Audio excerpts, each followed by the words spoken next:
আসসালামু আলাইকুম, কেমন আছেন সবাই? আশা করি সবাই অনেক ভালো আছেন। তো আজ পবিত্র ঈদের দিন। তো ঈদের দিন হলেও ওদের খাওয়া তো বন্ধ করা যাবে না, ওদের খাবার দিতেই হবে। তো তাই সকাল ভোরে ফজর নামাজ পরে ইনশাল্লাহ এই জায়গায় খামারে এসে খাবার ধোয়া মোছা সব কিছু কাজ ক্লিয়ার করে দিয়ে গেছিলাম। 11টার দিকে গরু কাটার মধ্যেও এসে আবার খাদ্য দিতে হয়েছে। আবার এখন 3টার দিকে খাওয়া দাওয়া করে এসে আবার খাদ্য দিতে আসলাম। তো যত কাজই থাক না কেন ওদেরকে খাবার দিতেই হবে, কারণ ওদের দ্বারাই আমাদের সব কিছু।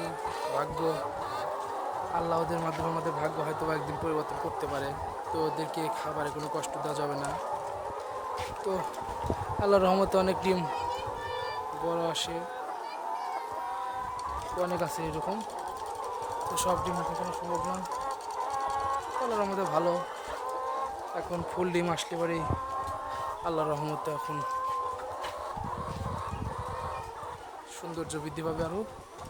মুরগির চেহারা তো দেখতেছেন কত সুন্দর হয়েছে। তো এদিকে এই মুরগিগুলোর এখনও ডিম আসলো না, সময় পার হয়ে গেছে। তা আল্লাহ ভরসা, হয়তো বা ছিঁড়ে আসবে। মুরগির